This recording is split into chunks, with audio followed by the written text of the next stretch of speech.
Secular था, secular है, secular है, इसको नोट कर लें। अब थोड़ी देर के लिए तूफान आता है और चला जाता है, इसको यही समझिए। क्योंकि अभी जो वक्फ तरमीमी बिल पेश होने जा रहा है, तो उसके लिए यही बात कही जा सकती है कि कहीं पे निगाहें, कहीं पे निशाना, साफ साफ बात, मारा घुटना फूटे आंख। जो ये बिल आ रहा है और इसमें जो कवानीन आ रहे हैं, आप उसको पढ़िएगा, ये नजर आएगा कि कोई पागलपन का बिल है।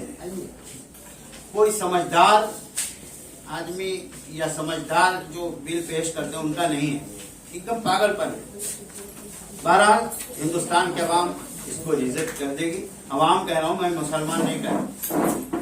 और हिंदुस्तान के अवाम ने हमेशा इस किस्म की कोई भी बात आई है, कोई भी मसला है, उसको रिजेक्ट कर दिया है। इंशाअल्लाह ये भी रिजेक्ट होगा। और मैं गुजारिश करता हूं कि पीस लिविंग सिटीजन की तरफ से जो प्रोग्राम हो रहा है 27 तारीख को मिनिया होटल और कॉर्पोरेशन के दरमियान जो रास्ता है उसमें, वो पीस इंशाअल्लाह बहुत अमन वाला होगा। और पीस के साथ हम लोग आएंगे, अवाम आएगी। और आप हजरात से भी गुजारिश है कि आप भी इसको कामयाब बनाने के लिए मीडिया में जो बातें रखी जाती हैं वो रखें। लेकिन हम इसका इत्मीनान रखते हैं कि हमारा देश इस तरफ नहीं जाएगा जो वो लोग ले जाना चाहते हैं, फिर वापस आएगा। फिर इसी तरह से हम अमन और शांति के साथ जैसे रह रहे हैं हम रहेंगे। हम गुजारिश मीडिया से करते हैं, शुक्रिया अदा करते हैं और अपनी बात को सांबादिक मीडिया भाई बहनों का इस्तकबाल करता हूँ, आपको वेलकम करता हूँ आज के इस प्रेस कॉन्फ्रेंस में। आज की ये प्रेस कॉन्फ्रेंस हमने बहुत खुश होकर नहीं बुलाया है, बल्कि अपने दर्द को आपके सामने जाहिर करने के लिए बुलाया है। लोग कहते हैं कि जब परिवार में कोई मतभेद हो तो उसको परिवार में बैठकर उसका हल ढूंढना चाहिए। तो आज हम हमारे साथी नीचे रखिए, उधर रखिए ना, वहीं रखिए। और हमारे आगे बैठने वाले थोड़ा सर आगे बैठे, और हमारे रिलीजियस स्कॉलर, धार्मिक बुद्धिजीवी, हमेशा से हमारी परंपरा रही है कि हम देश की समस्याओं का समाधान अपने देश के तमाम भाई बहनों के सामने रखकर उसके समाधान, बल्कि उचित समाधान निकालने की प्रयास करते हैं। भारत सरकार ने अगस्त के महीने में एक बिल टेबल किया और हम समझते हैं कि राजनेताओं पे जब जब संकट आया करती है तब तब मुसलमानों से बलिदान मांगा जाता है। अगर 400 पार आपका न हुआ तो क्या उसका बदला आप हमसे लीजिएगा?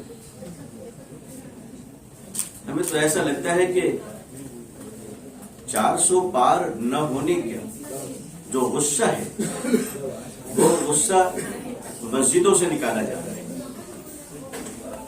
वो गुस्सा मुसलमानों के अधिकारों का हनन कर निकालने की कोशिश की जा रही है। वो गुस्सा देश के संवैधानिक लोगों को, जो संविधान बाबा साहब भीमराव अंबेडकर जी ने इस देश को दिया, अब तो खैर उनके नाम से भी लोगों को तकलीफ हो रही है। ये हमारा मुल्क ये गवाह है इस बात का कि तानाशाह इस देश में आए तो हैं मगर टिक नहीं पाए। ये इतिहास है, आते रहेंगे, जाते रहेंगे, मगर ये देश संतों का है, सूफियों का है, बुद्धिजीवियों का है। ये देश हर उस नागरिक का है जो इस देश के संविधान पर विश्वास रखता है, इस देश का लॉयल है और प्रेम, क्षमा, दया, करुणा, माया जिसका दस्तूर हो, जिसकी नजरों के सामने हमेशा रहे। अगस्त के महीने में एक बिल लाई जाती है साहब, वक्फ अमेंडमेंट बिल। आपने कभी ऐसा सुना है कि डॉक्टर ने कैसे पेशेंट का ट्रीटमेंट किया जो पेशेंट मौजूद ना हो? ऐसे डॉक्टर पागलखानों में मिलते हैं, पागलों की शक्ल में, कि एक पागल हवाओं में आला लगाए हुए है, दूसरा पागल हवाओं में इंजेक्शन दे रहा है। हमने इस वक्फ बिल में बिल्कुल पागलों जैसा ट्रीटमेंट करते हुए देखा है अपनी सरकार को। वक्फ प्रॉपर्टी हमारी है, हमसे बात नहीं करेंगे। वक्फ के स्टेक होल्डर हम हैं, हमसे बात नहीं करेंगे। तो ठीक है, हमसे मत कीजिए, कुवैत के शेख से जाके बात कर लीजिए, आपको वो लोग बड़े अच्छे लगते हैं। मैं सऊदी अरब के बादशाह बड़े प्यारे लगते हैं और यहां के मुसलमानों से आपको बदबू आती है,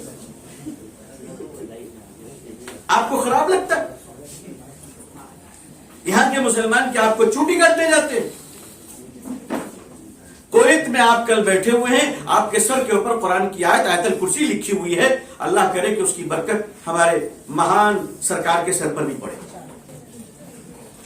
लेकिन आपको हो क्या जाता है कि जब आप यहां देश लौटते हैं, हमारे देश की मिट्टी तो बहुत अच्छी मिट्टी है, हमारी देश की मिट्टी में तो नफरतें खत्म हो जाया करती हैं, मगर ये आपको क्या हो जाता है कि बाहर जाते हैं तो मुंह में गंगा गंगा है, देश में आते ही दंगा दंगा। मुंह में गंगा दिमाग में दंगा। ये कौन सी आप लेकर चलना चाह रहे? आपको सरकार चलानी है, गवर्नमेंट चलानी है, तो आप बताइए कि आपको हर साल कितना लीटर खून चाहिए हमारा? आइंदा जो आप लोग का ये जो रैली होगा उसके लिए आज आप कॉन्फ्रेंस किए, इस कॉन्फ्रेंस से क्या वार्ता दे रहे हैं समाज के लोगों को, सेकुलर माइंड के लोगों को? तमाम लोगों से ये वार्ता देना चाहूँगा मैं कि वक्फ अमेंडमेंट बिल सिर्फ मुसलमानों के ऊपर हमला नहीं है, बल्कि ये भारत के संविधान के खिलाफ है और कॉन्स्टिट्यूशन ऑफ इंडिया के खिलाफ है। इसलिए हम लोग सड़कों पर उतर कर एहतजाज कर रहे हैं, प्रोटेस्ट कर रहे हैं। इसी सिलसिले में 27 दिसंबर 2024 को कोलकाता के हर गली, हर मोहल्ले के लोगों से हर एक घर तक ये आवाज़ पहुंचाना चाहते हैं कि ज्वाइंट प्रोटेस्ट में शामिल होकर हुकूमत को ये पैगाम दें कि जिस तरह से हम लोगों ने 6 करोड़ मेल भेजकर इस बिल की मुखालफत किया था, हम सड़कों पर उतरकर भी इस बिल को मुखालफत कर रहे हैं।